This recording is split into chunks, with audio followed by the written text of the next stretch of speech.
शिवाय नमस्तुभ्यं हर हर महादेव. ओम श्री गोरक्षनाथाय नमः. नमस्कार मैत्रिणींनो, माघ शुक्ल द्वितीया हा दिवस नाथ संप्रदाय दत्त संप्रदायासाठी अतिशय शुभ दिवस मानला जातो. कारण या दिवशी आलेली आहे धर्मनाथ बीज. काय आहे हे धर्मनाथ बीज? या दिवशी जो कोणी दान धर्म करतो, जो कोणी चांगले कर्म करतो, त्याच्या आयुष्यामध्ये कधीही वाईट संकटे, भूत प्रेत पिशाच बाधा, कुठल्याही प्रकाराची फसवणूक असेल, ज्या व्यक्तीला लग्न संदर्भातील अडचणी असतील, तुमच्यावर कोर्ट कचेरी चालू असेल किंवा तुम्ही आर्थिक शारीरिक मानसिक कष्टात असाल, तर तुम्ही धर्मनाथ बीजच्या दिवशी दानधर्म केले, त्यांच्या आयुष्यातील या सर्व कटकटी दूर होण्यास मदत मिळते.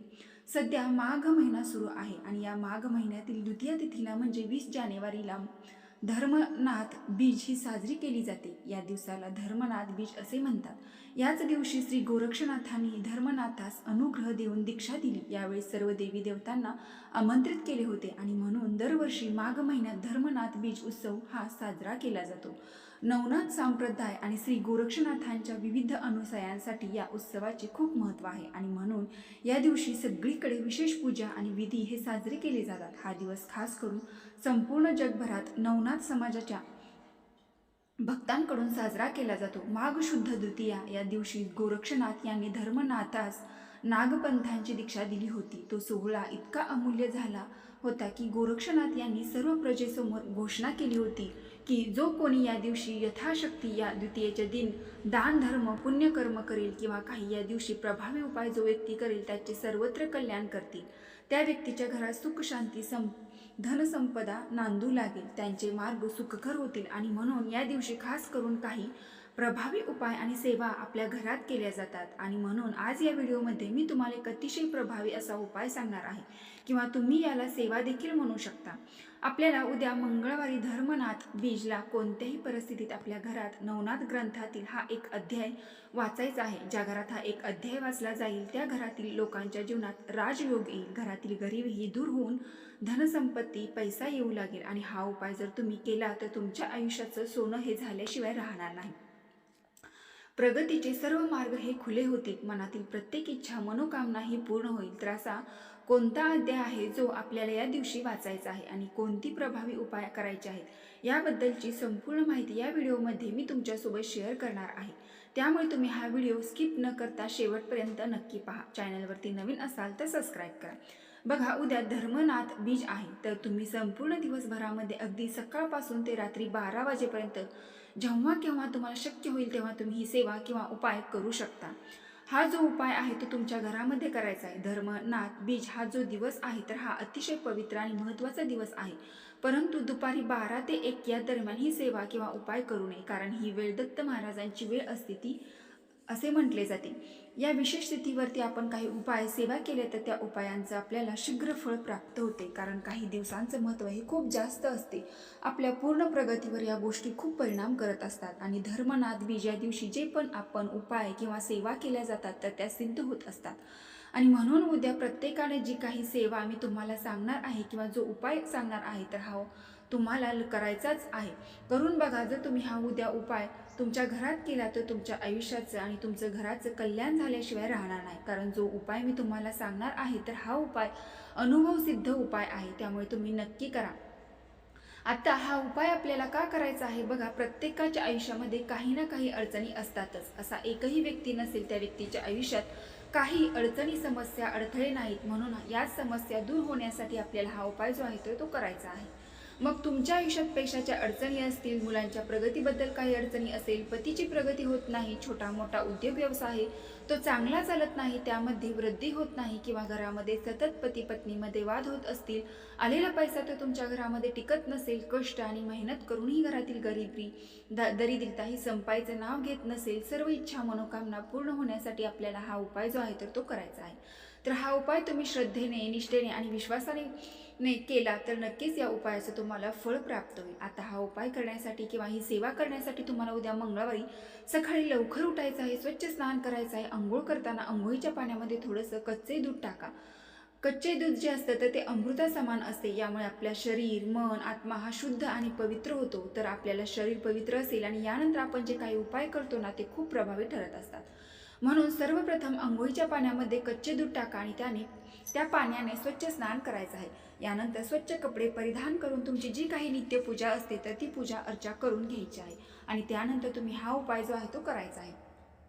सकाळी, दुपारी, संध्याकाळी किंवा रात्रीच्या वेळी जेव्हा केव्हा तुम्हाला शक्य होईल तेव्हा तुम्ही ही सेवा करायची आहे.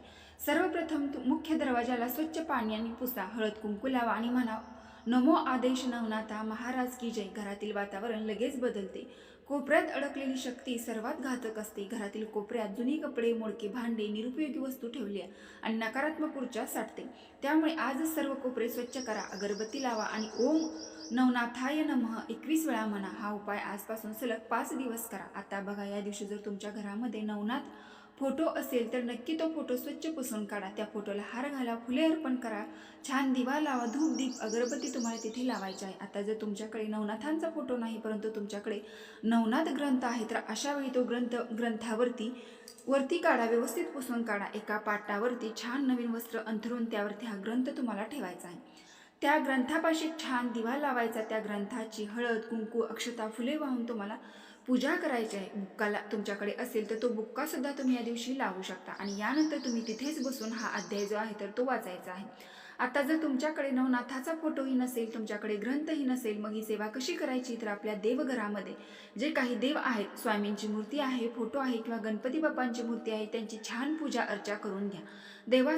घरासमोर दिवा लावायचा आणि तिथेच देवघरासमोर बसून तुम्हाला हा जो अध्याय आहे तर हा वाचायचा आहे. तर तुम्हाला या नवनाथ भक्तिसार ग्रंथातील 34वा अध्याय जो आहे तर तो वाचायचा आहे, त्याचा पाठ करायचा आहे. आता हा अध्याय तुम्हाला वाचायला फक्त 5 ते 10 मिनिट लागतील. वाचण्या अगोदर नवनाथांचं तुम्हाला नामस्मरण करायचं आहे.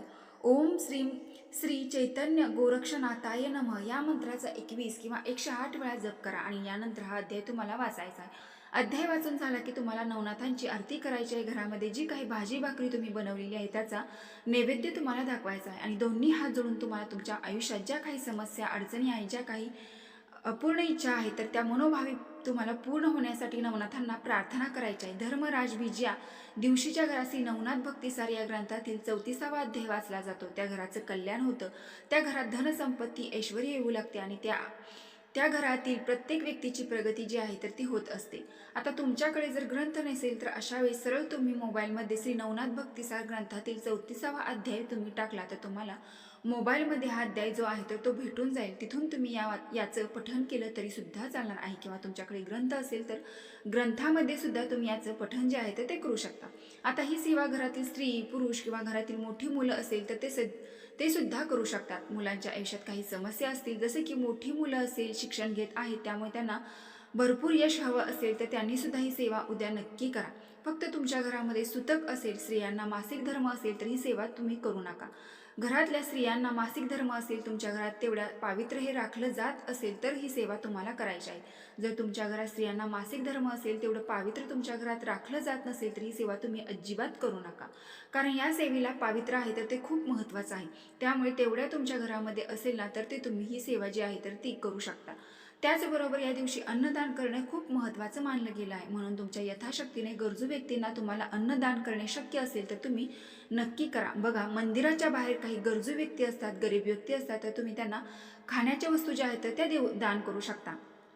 तसेच या दिवशी कितीही टेन्शन असेल, कितीही चिंता असेल तर उद्या मंगळवारी भगवान शिवशंकरांची जलाधारी आहे, त्या जलाधारीवरती हळदीचे थोडेसे लेपन करावे. हळदीचे लेपन करून ज्या पात्राने भगवान शिवाला जल अर्पण कराल त्या पात्राला आपल्या हाताच्या 3 बोटांनी हळदीने त्रिपुंड लावावे. त्यानंतर त्या पात्राने भगवान शिवशंकरांना कुंदकेश्वर महादेवाचे नाव घेऊन जलाधारीपासून कंकरवरती ते जल अर्पण करावे. ज्यावेळेस तुम्ही जल अर्पण करता त्यावेळेस थोडेसे जल आणि 1 उंगली त्या कलशाला लावून आपल्या घरामध्ये तो कलश आणावा. तुम्ही घरामध्ये प्रवेश करा, व्यापारामध्ये प्रवेश कराल, उद्योग व्यवसायामध्ये प्रवेश कराल, तिथे दरवाजावरती थोडेसे जल फक्त 1 उंगली कुंदकेश्वर महादेवाचे नाव घेऊन लावा.